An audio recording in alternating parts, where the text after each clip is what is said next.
Good evening, good evening. This is Reverend Mike. I'm here live with my dear good brother from another mother, Brother Chris Otten, former Ward 1 City Council candidate.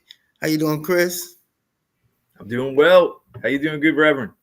Doing pretty good, doing pretty good. It's a beautiful day outside. You couldn't ask for a better day, actually. I thought it was going to rain, and the rain didn't come, so it's pretty cool. Why don't you go ahead and introduce yourself to everybody? Well, my name is Chris Otten, at Rotten Forever. Just tuning in to DC's amazing series of news and events and things happening. There's so much to talk about. I'm glad to be here talking about it with you. I've been in DC for 25 years. Basically, yeah, former ANC commissioner, ran for mayor in '06, ran for Ward 1 in 2022. Didn't win except for my ANC position. But I've been steeped in a lot of this political wrangling and victories here and there here in DC for a long time. And I'm just like kind of tuned in and want to debate this stuff uh, with real people affecting real people's outcomes here in the District of Columbia. Sounds good. Sounds good. I'm with you in the fact that I also ran for office and did not win in 2022 for mayor in this great city that I love so much that I don't think anyone else loved more than I do. But yeah, brother, like it's just issues that I feel needs to be talked about, needs to be debated. Things need to be brought to people's attention.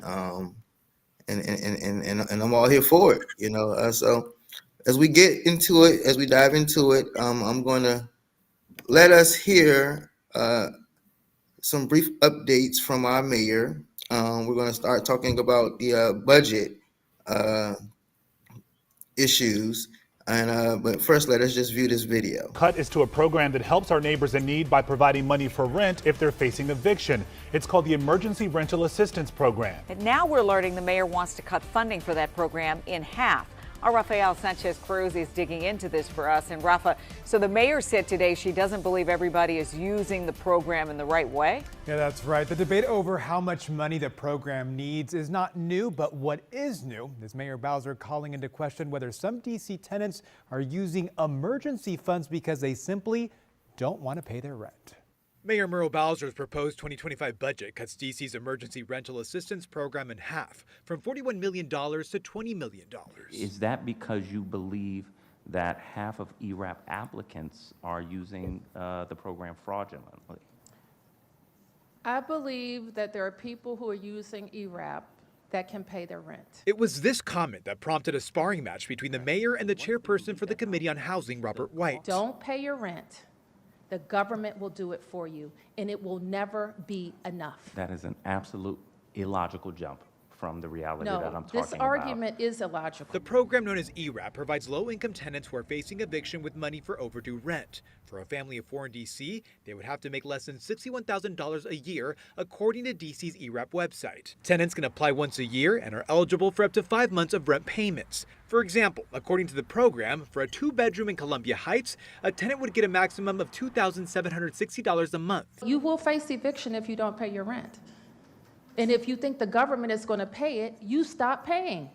I think you need to have more conversations with people struggling in this city, Mayor. When ERAP applications opened in January, 3,500 people applied in 4 hours. The high demand led to the website crashing for applicants like Assam. He keeps saying the maintenance issue, and everybody was freaked out. Bowser's current budget proposal gives ERAP $12.6 million more than before the pandemic.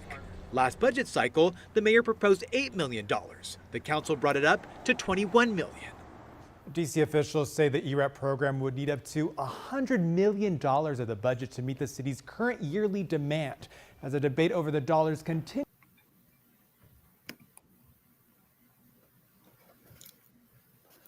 So yeah, it's a lot of things going on right there. We have our good friend, Councilmember Robert White, who was actually the head of the Housing Committee.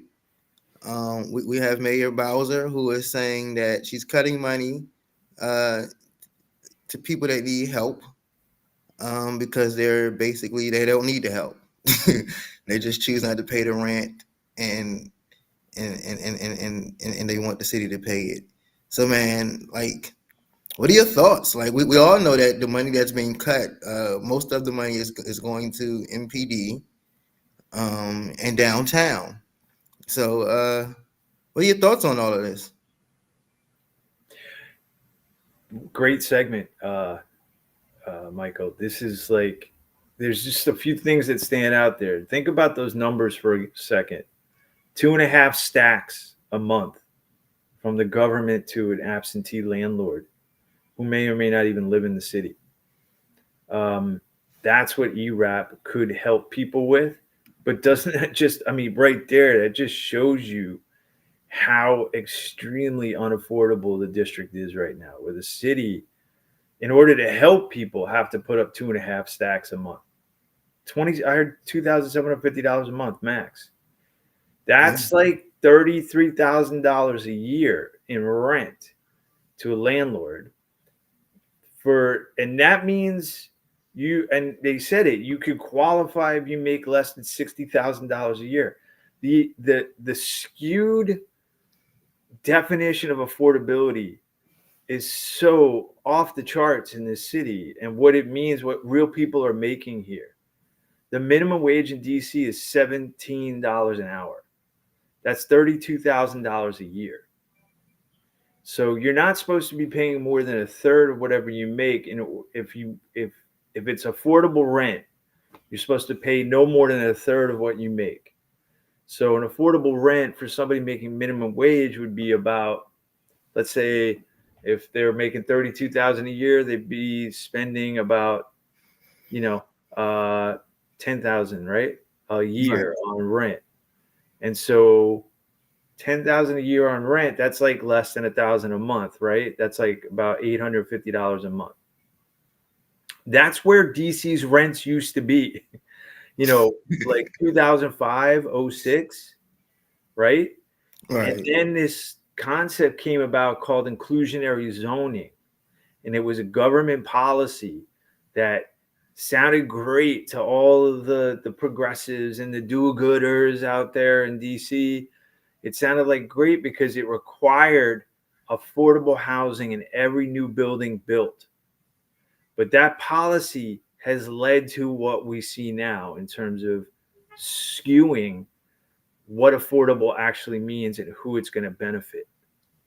Affordability right now is benefiting people making up to $60,000. Think about that. You can make $60,000 and qualify for ERAP. So the pool of people that qualifies for this small amount of money, the city budgets every year, is very big. It's for anybody making $0 to $60,000 a year, right? And so if you're making $60,000 a year, you're competing with somebody who's been in DC for a long time, who maybe is making 35, 40,000. How about the racial income gap in DC, where most Black folks are making less than 50? So the reality is, by it being so skewed and helping somebody making 60,000, you make that competition for that small pot of money so hard and so high that less and less people who really might need it, like the folks who cannot pay rent, though not the people that maybe Miss Bowser's talking about, the real people who cannot pay rent because they're making minimum wage. So wait, so are you saying that you believe that the people that Mayor Bowser talking about, you believe they do exist though? I don't think so. Okay. I don't know. What do you think? Why would anybody? I mean, it just doesn't seem real. It's not real in my experience. I don't know anyone who just decides they're going to go 8 months without paying rent purposely and then apply for ERAP. I don't see it. I haven't heard of it. And I don't know where she gets that unfortunate information. I think she is so used to having her developer friends game the system that she's actually projecting how everyday people who are just trying to live and survive and get along and be here in their city, she's projecting how the people she hangs out with would behave. Like her developer buddies, yeah, they might lie, they might get the money if they were applicable. So I think she was projecting there entirely about the group of people she hangs out with and that she cohorts with. So from a budget standpoint, what's the solution? We keep running out of money. Like no matter how many times we open up ERAP, it seems like it's never enough. It's like a few hours and boom, the money's gone. So do we just keep raising the money for ERAP, or like from a budget standpoint, the city council is trying to decide, do we take money from elsewhere and give more to ERAP, or do we give more money elsewhere so ERAP isn't needed? Like, what do we do? And as harsh, I have to add this, as harsh as Robert White seemed to be with Mayor Bowser, and I don't blame him, but I think he deserves some criticism because we've been waiting on the introduction of the Green New Deal for quite some time. Yeah. Okay. So you saw how quickly the council and the mayor turned around and found $500 million for a billionaire downtown, right? Ted Leonesis in the arena. Well, they say that money is separate. You know, it's two different funds. I mean, yes, it's out of the capital budget. So what is the capital budget? Capital budget is the other budget. You have the operating budget and you have the capital budget. The capital budget is still a budget. It's still a chunk of money. Instead of it coming out of tax flow that comes into the city every year, it comes out of a pot of money that's generated when the city pledges to Wall Street that it will pay back Wall Street for a loan. So the capital budget comes out of municipal bonds that are floated on the market, that all the investors of Wall Street buy. We take that money and we say, hey, we'll pay you back in 10, 30 years, 10, 20, 30 years at this interest rate. And we're good for it because we're a municipality. So we'll pay you back at 4%. So it's a 4% loan. That's what the capital budget is. That's what the capital monies are. And so it's still a chunk of money. And it's like, you know, it's like, what are they spending it on is the question, right? Right. How about 300 million plus servicing? And when I say servicing, the loan debt reservicing, 300 million for a streetcar on 8th Street that does absolutely nothing for people except give them a hard time when it's broken down. Or all the people that got displaced, all those small businesses that got displaced on 8th Street. That's one example. Another example, the convention center. Who does that serve in our city? I don't know how, does that help any homeless folks? Or does that help any people who are really, you know, trying to stay in the city?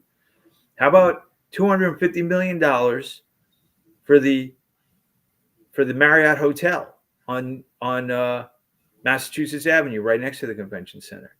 Capital budget. How about $1 billion for the baseball stadium? How about $85 million for the Mystics practice center in Ward 8? How, you know, this is all out of capital budget. Also, schools, libraries, that all comes out of the capital budget, right? Right. Roads, this sort of stuff. And then the operating budget is like for maintenance and all that. But to build the stuff, it comes out of the capital budget. We borrow money to lay a chunk of that money down to get a contractor, insurance, and to build the darn thing. And then the maintenance comes out of the operating budget, which is every year. The taxes that come in every year. So those are the two different budgets. You have a capital budget, operating budget. When they want to throw at you, oh, that's a different budget and it's apples and oranges. And yes, technically it's true, but it's all municipal money. It's all city money that we. You don't think that our city, without the Capitals and without the Mystics and without the Wizards, you don't think we would suffer a blow, and you don't think that that would hurt tax money that goes towards programs such as ERAP, such as our schools, things of that nature. You don't think that we need a robust downtown and that we need these sports teams to help our economy? I mean, I'm not convinced of it. I mean, the economy has already busted because of the pandemic. I didn't see the Caps and Wizards saving us from that. The downtown is in the state it is because there's no office buildings left. It's not because the Caps and the Wizards are here or not. I mean, well, I'm very fond of my hero almost, Marion Barry, mayor for life.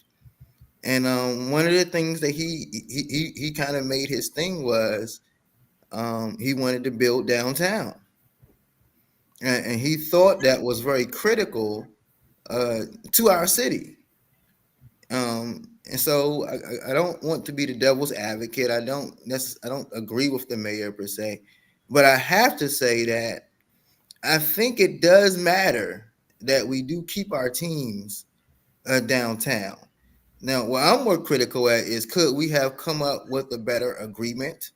At one hearing, Councilmember McDuffie asked a question, and he said they went out and made a deal in Virginia that got turned down. And it seems like we should have been at a very better negotiating place at that point. So he doesn't understand why we have the deal that we have and it's not better. So I kind of agree with that, where I don't think the mayor and her team did a great job of negotiating for our city.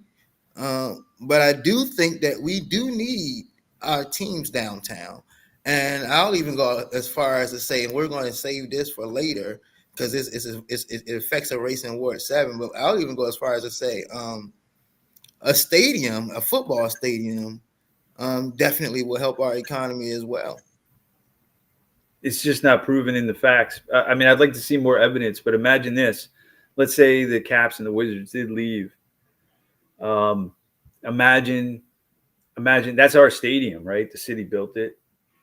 So imagine how much economic activity would regularly happen if we had all the high school teams down there every weekend playing or during the week, like Dunbar versus Eastern, whatever. Like we just have we have it, like it gets real at the Cap Center, at the arena for our people and for our teams. And we manage it. I think as much economic excitement and activity would happen if we promoted from our own people and our own teams. And frankly, like, I don't know, yeah, some of the bars get help, some of the restaurants get help down there, during game night, but a lot of those folks don't even live in DC. Like Caps night, it's lily white.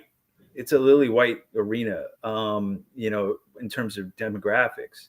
And most of those folks aren't from DC.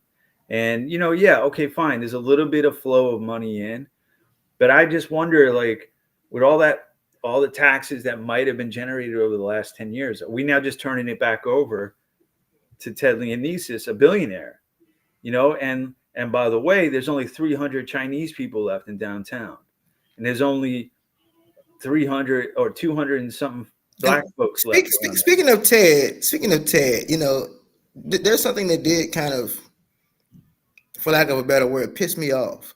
Not only was it this money agreement, but there were a few other things that they threw on in the hat for Ted Leonesis and Monumental Sports.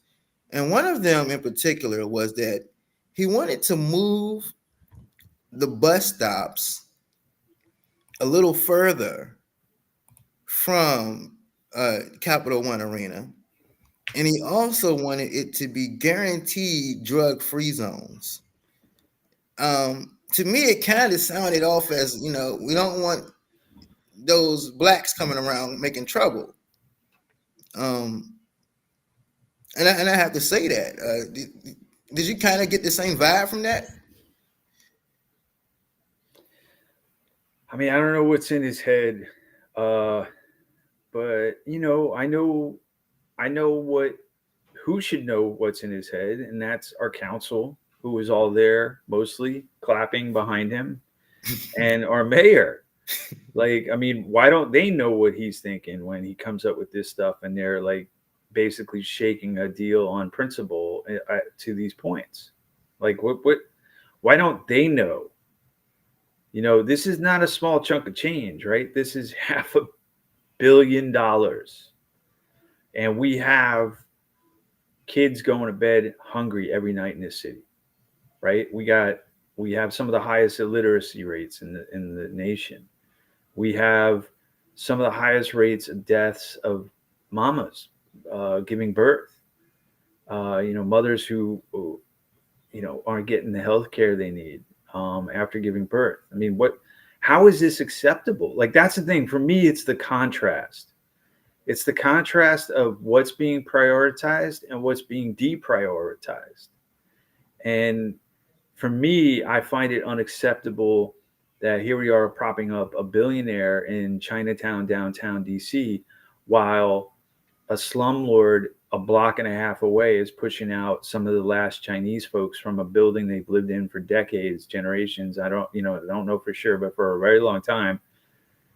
And there's no money for them, right? There's no money to make sure Chinatown actually retains its Chinese people. And I heard the refrain, "What's Chinatown without Chinese people?" And it's sort of like, I don't see how we turn around as a city and prioritize a billionaire, but then just kind of leave the Chinese folks that have been down there in the dust. And the same could be true for Chocolate City. Like, what is Chocolate City without Black folks, right? I mean, 60,000, the census number, 60,000 Black folks made gone over the last 2 decades, since all of this Bill Moore and luxury this and luxury that and $8 coffees and $10 beers. And I mean, it's, again, I get back to that minimum wage, or $17 an hour, $33,000 a year. I mean, it's just, we're not talking about a very sustainable city for people who've been here. And our budget is actually critical. It speaks to all of that. Like, what gets prioritized? And I'm sorry, I don't think sports stadiums and billionaires are gonna save us. I think it's we gotta move on, but we can kind of stay on the same topic, because I want to kind of switch to our elections that are going on.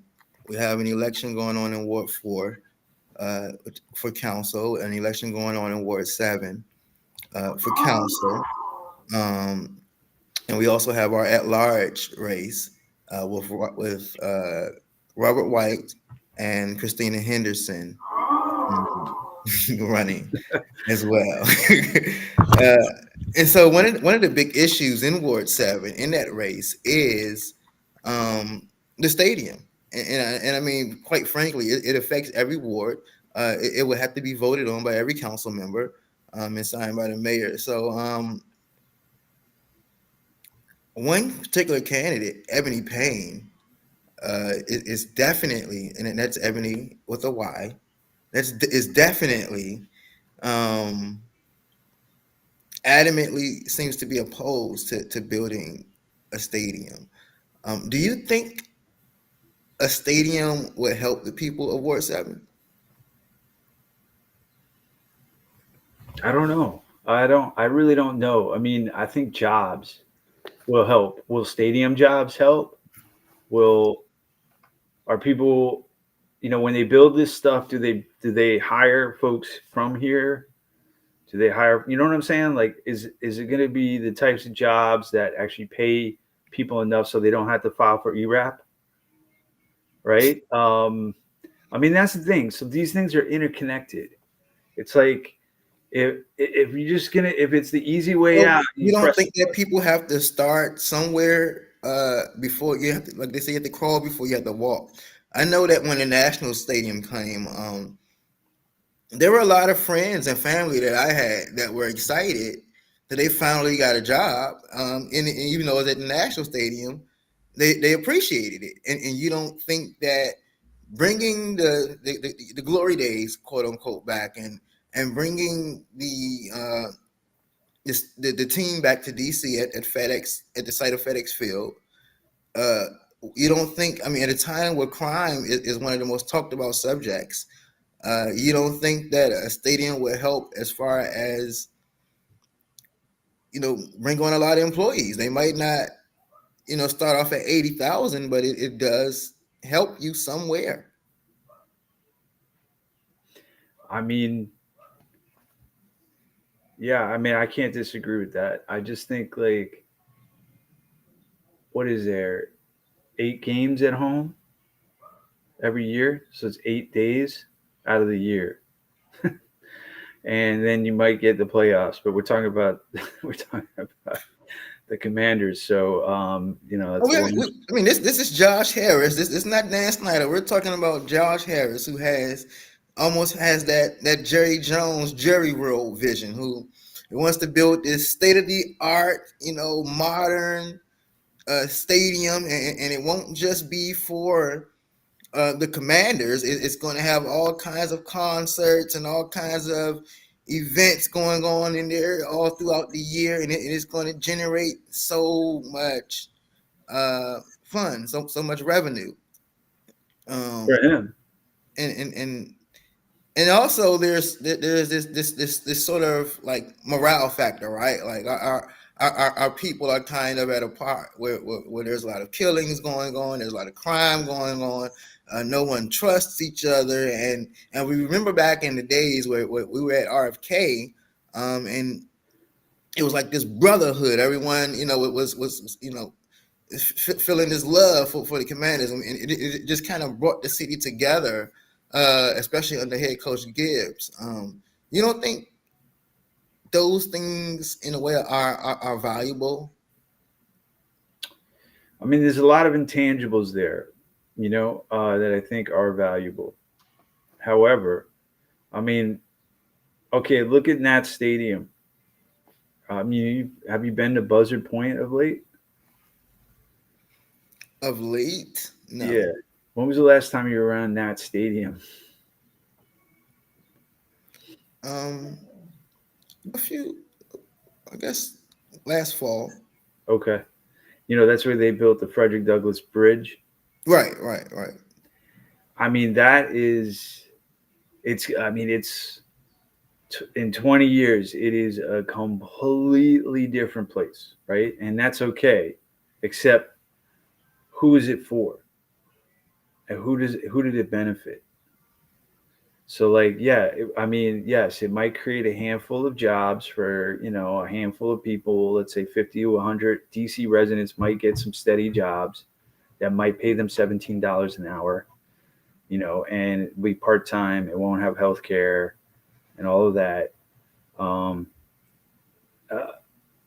then the area around it will become like what we've seen has happened around Nat Stadium, which is a luxury Disneyland. I mean, it's, I don't know how else to put it. It's like, and the demographics have completely shifted. I mean, I know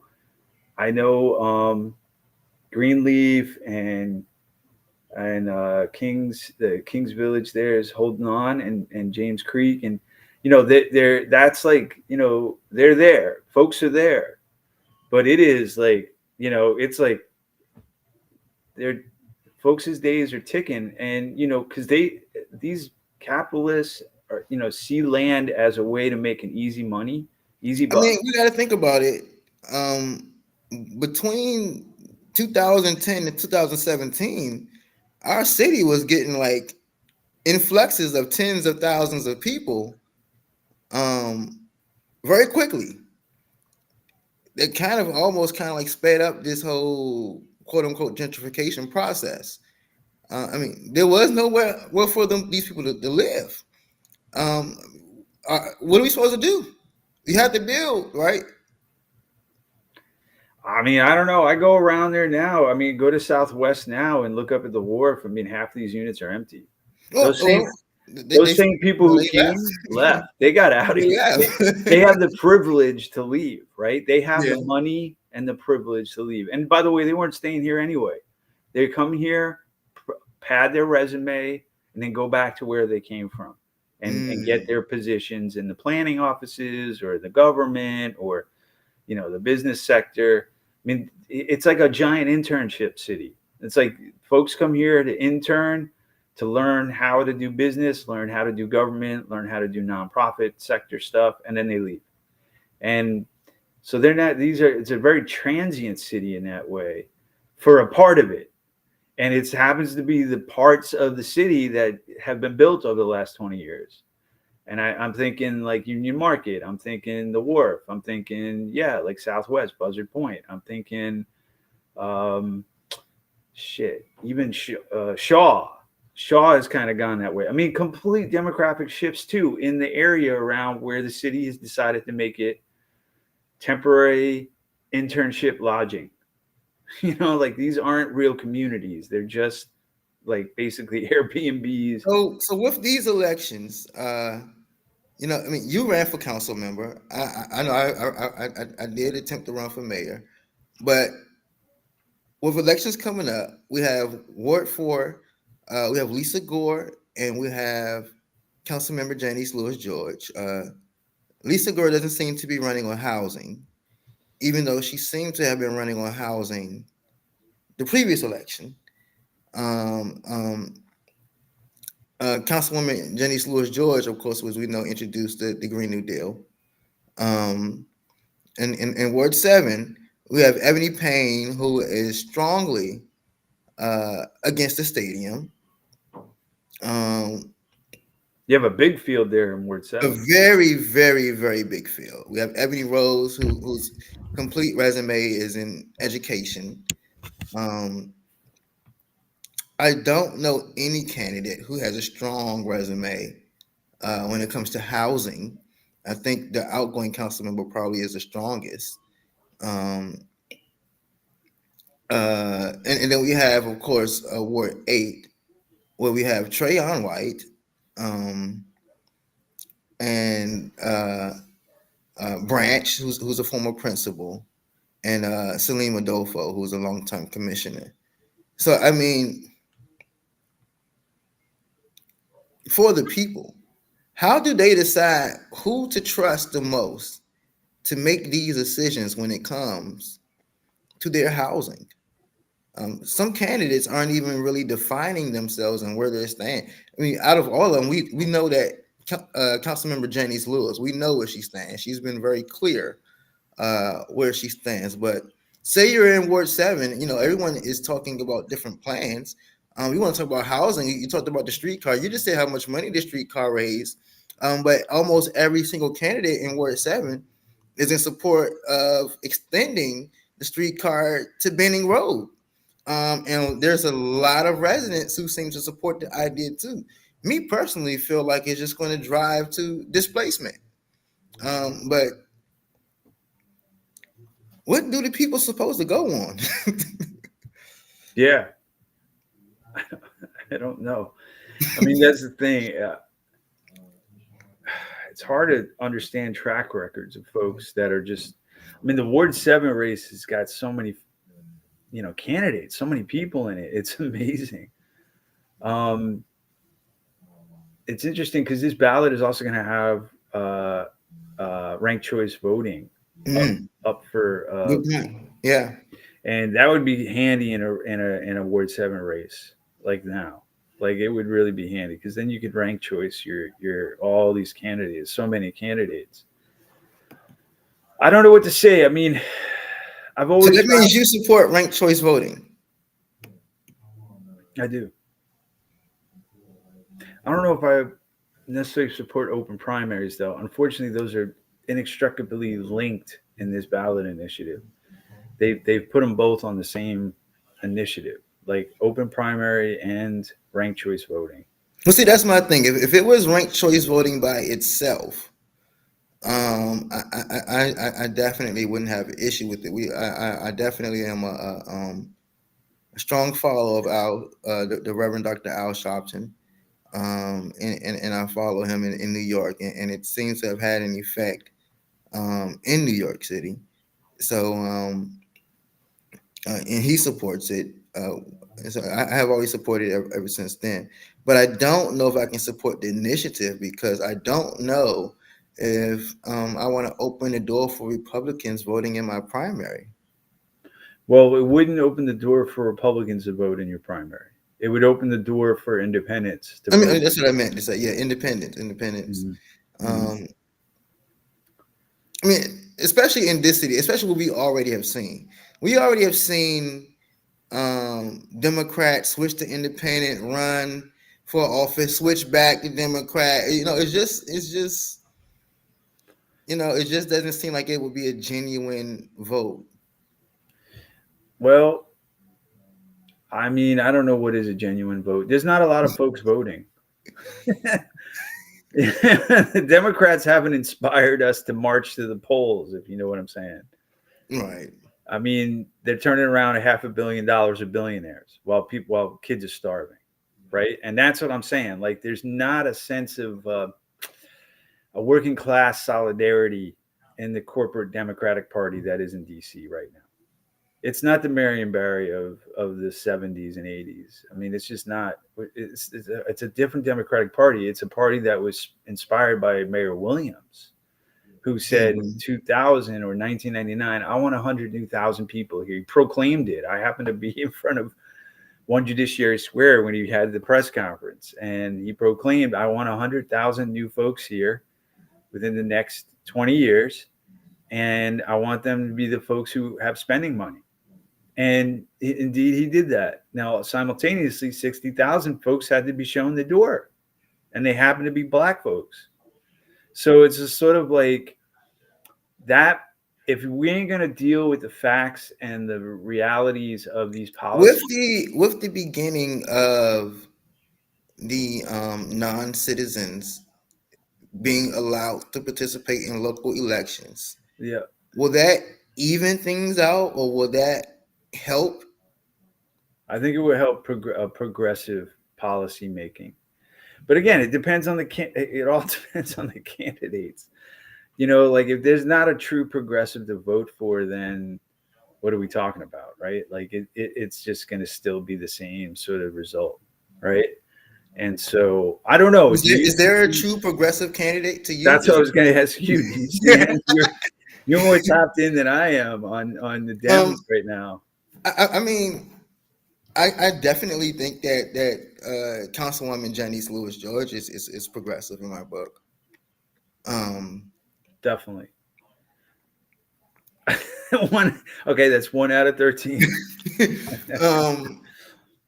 Here's the thing: Trayon White comes along and sometimes tries to sound progressive, but then he isn't so progressive, I mean, but it's not a surprise. Like I love Trayon. I love him. That's my brother. Oh yeah. I think he's probably the most realist person up on the dais. On the council would dais. you say Robert White is progressive? I think Robert White is progressive. He It's hard to say much of anything of Robert White. I feel like he's like probably the squishiest flip flopper I think out there. He really is. I mean, that was great to see him actually have a backbone against Miss Bowser about ERAP. Great. But like, talk about just, slow playing, like, I mean, it's not, we're in emergency levels now. Like if you're truly progressive, like you're going to be doing everything you can to, if you have to turn over $500 million to a billionaire, you're squeezing out 25-30 million out of that for true downtown anti-displacement policy work. Right? So we need more progressives to run, is what you're saying. Yeah, and that term has sort of lost its meaning under the current regime. Like, Brianne Nadeau has adopted the term, I'm a progressive candidate, right? I mean, and she is okay with a Republican policy of privatization of all of our public land, right? Privatize it, turn it over to a developer. It's weird. The council members have decided that privatizing land is a way to go to kind of be king and queen maker of the developer community. Like they get to pick who's gonna get our land, and let's try to like eliminate public input on that whole process, and do everything around like just turning over our assets to private hands who have no real stake in our city. It is just a deal. It's a transaction. And I don't know how much land we have left. But like, do they? Because like, where's the list? And are they checking it off? Like, how much we got left? How many properties do we have left? So I'm going to switch it up here. I just want to hear your thoughts really quickly on Secure DC. The Secure DC Act passed, and this is what I actually work with. It was a pleasure to work with Melissa Wassa down at the Wilson Building. But she said while the amended Secure DC Act provides some limited safeguards, it falls short of keeping us safe from abuse of power. History has taught us that crisis is the precise moment when we must strengthen our rights and liberties, not turn. What do you think? Like, here's this thing. I felt like I didn't like Secure DC Act, and then I saw the amendments and I said, okay, this is so much better now. And then I thought about it and I said, well, I can't say that our city wasn't in a moment of panic. It did seem like we were in a moment of panic. But when you look at the numbers now, crime is going down. I don't know if Secure DC had anything to do with that, but crime is going down. So, like, were you for the Secure DC Act? The Insecure DC Act? Yeah, no. No, I mean, look, a punitive response to poverty crimes is never the answer. I mean, you might as well call it the anti-George Floyd Act. Spit in the face of George Floyd Supporters Act. It doesn't get to the root of the problems. Like, why are folks going into CVS's and taking toilet paper and detergent and stuff? Like, this isn't like with the amount of white collar crime that's happening in the city, the amount of money that is given away to developers' friends, the mayor's developer friends, or just the networks of actual like tens of millions, hundreds of millions of dollars, and the land and the zoning appraisals and the air rights and entitlements. The amount of that money compared to a few toilet paper rolls and some detergent. I mean, it just goes to show you the disparity that we have in the city. Every one of these public land deals where some developer makes bank and goes to their yacht, goes on their yacht trip, means less affordable housing for folks who are like up against the wall going, what am I going to do? How do I survive my city without options? Like, they don't have folks in Virginia, Maryland, South Carolina, Florida, New York. They don't have places to go. They're here. They were born here. They want to stay here. To me, the idea of throwing folks in jail for that seems the opposite direction. Now, so I mean, if you think that's overreaction, I just want to see. My name is Ebony Payne, and I'm running for Ward 7 DC Council. I grew up here, and the streets today are worse than at any point in my life. Crime and carjackings are out of control. People are even stealing our dogs. Enough is enough. When I'm elected, if you hurt or kidnap a dog, you're going to jail for a long time. Yeah, I mean, look, no, I mean, the carjackings and taking of people's dogs, like, it's like, how do you excuse any of that? Nobody's saying that. I think what people want to know, though, is can we get to the root of the issue? Why are people stealing dogs? Well, I have to interject there because, number one, I want is there's this thing where people are trying to weigh candidates. I pick a candidate for their strength in housing or a candidate because they're going to be strong on crime. But I must say that when you go to meetings, and I consider myself a progressive, and I'm more so always talking about violence prevention and those types of things, that it's the people, it's the parents, it's the voters, and they're like, listen, we need more police. Listen, people are getting right back out of jail, and we need something, harsher. And I mean, we need more racist police on our streets. That's what we need. No, but I mean, look, these are black people and brown people that are asking for more police. I mean, okay, it's a reaction. It's a reaction to decades of policies that have failed us as a people, as a city. It's a reaction because it's gotten so bad. The disparity has gotten so bad. And by the way, yeah, there's also this other critical piece of this that doesn't have to involve police. It's the prosecutors. There's been a purposeful non-prosecution of legitimate offenders, like people who have violently offended others with force have not been prosecuted. So that's like there's a huge gap here between we need more police to arrest the same people over and over again so that they don't get prosecuted. You know what I'm saying? Like, and actually prosecuting them. Or how about actually getting people affordable housing and real jobs that will pay the rent? Well, that's why I brought up Lisa Gore earlier, because Lisa Gore, when she ran for council at large against Anita Bonds, she heavily criticized Anita Bonds for her housing oversight. And she talked about the work that she did with HUD and how she'd be great for housing. Well, now her theme seems to be tough on crime.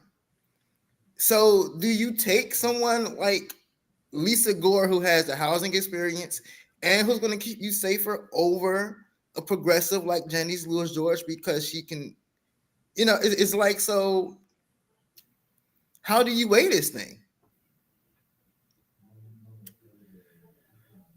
I don't think Lisa Gore is going to keep anybody safer. I mean, that's the thing. Like, neither is Janice.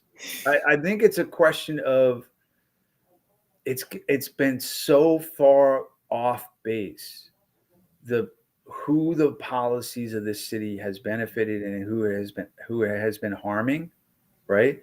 When Anthony Williams said, I want 100,000 new, he didn't say white people, but he said people spending money to come into the city. That is where that in Alice Rivlin and the whole Brookings Institute and that whole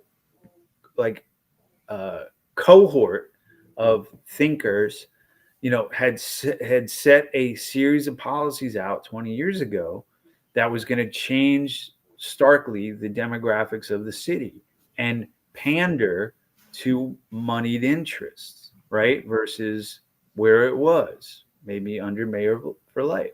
So it's like there was a complete shift in who we are supporting, who we're pandering to, who's getting the jobs, what kind of jobs we're going to bring here, who that's going to benefit, and a shift. Like, I mean, closing all the schools. Where did the schools get closed? Predominantly 5, 7, and 8. Closing of all your auto training center, all the sort of the job training centers and stuff. Where did that happen? 5, 7, and 8. Mayor Bowser is proud of.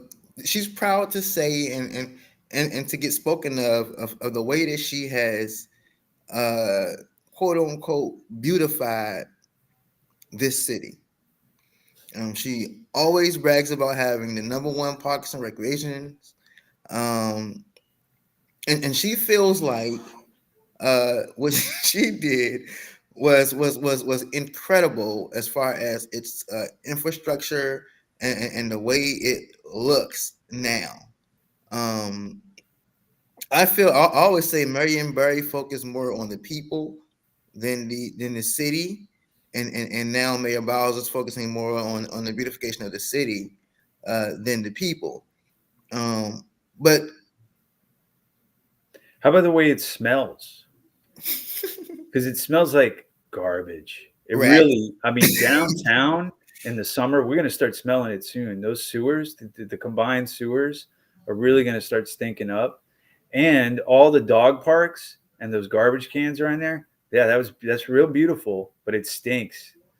I mean, that's the thing. It's like closing. Do you think this city could be where it's at now had it not been those influx of people that Mayor Anthony Williams? Do you think that we would be as attractive and as great and as thriving, always finishing with the surplus?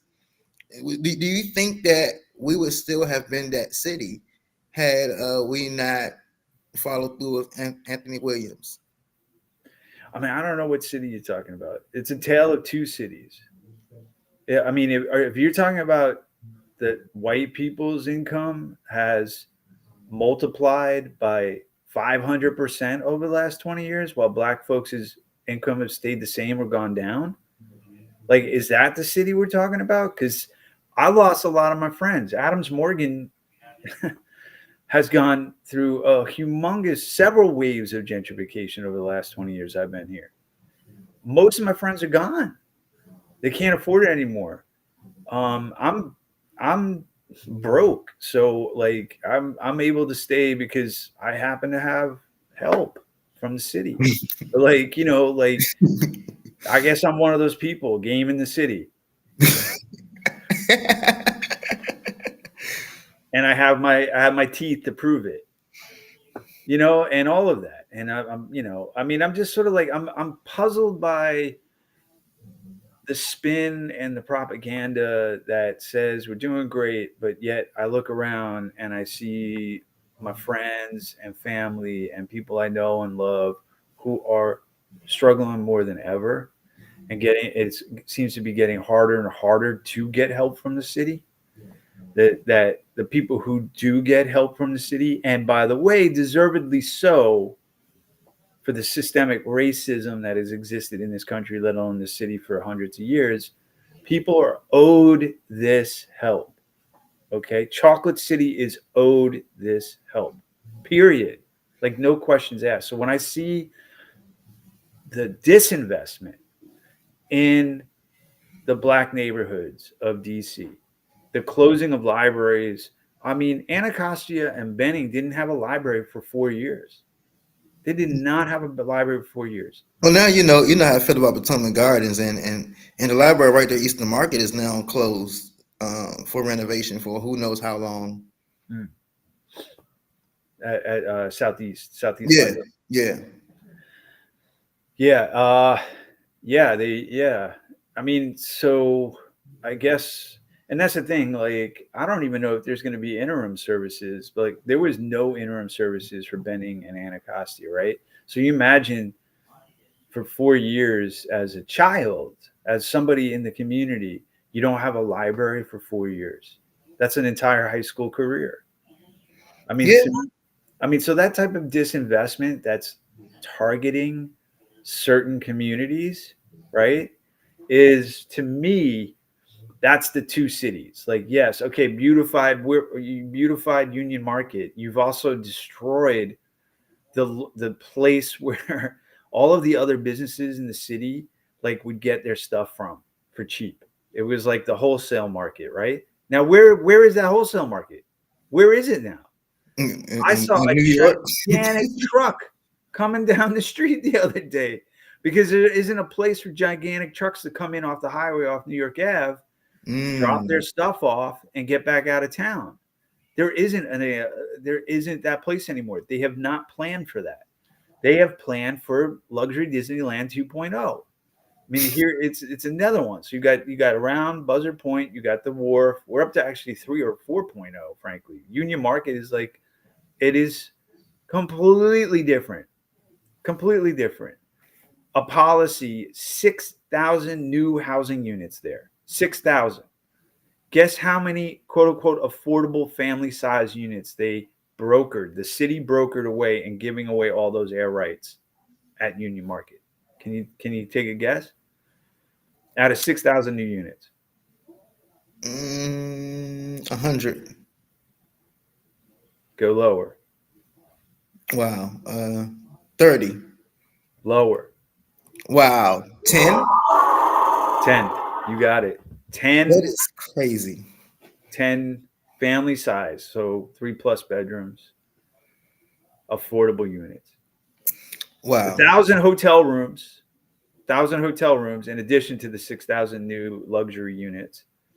I mean, to me, it's purposeful policy, and so when I see folks like Robert White and Kenya McDuffie, say such great things from the dais, they know these deals are going on. They're in the center of them. They're the ones who, they eyeball this stuff. They know it's happening, just like the rest of us. And so for them to be satisfied with this, to me, is the reality of what we're dealing with.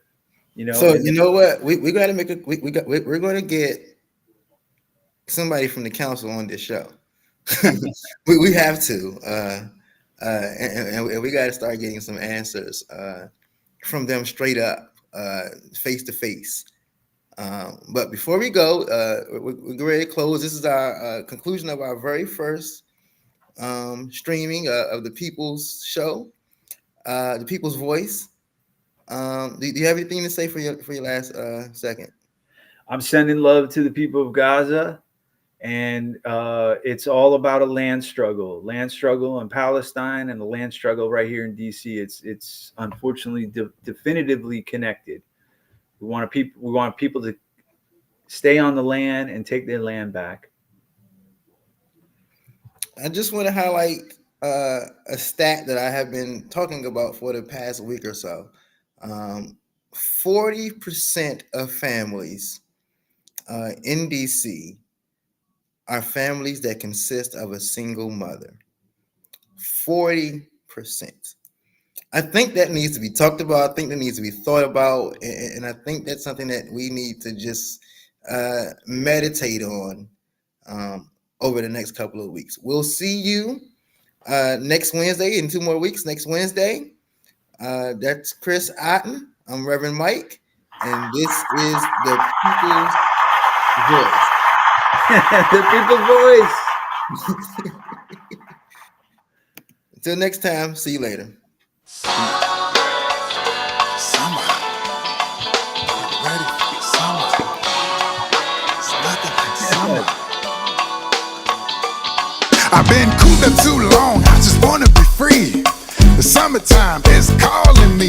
Cruising riding around downtown in DC. The forecast said the temp will be 80s all week. Now if you feel like I feel, then you know what I mean. When I say we're long overdue for hitting them scenes. Everything's just better in the summertime. I'm feeling fine. I'ma live my life.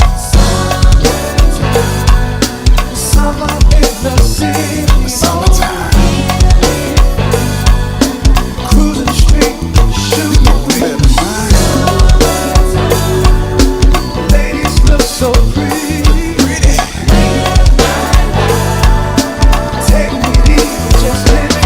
Now all the ladies looking pretty, drinking mimosas, accidentally, hair done, nails did, just cutting up in the city. Fellas driving Hot Wheels, old schools made of steel, motorcycle, dirt bike, muscle cars, chrome rims. You can taste the air, taste like summer. When good times just seem much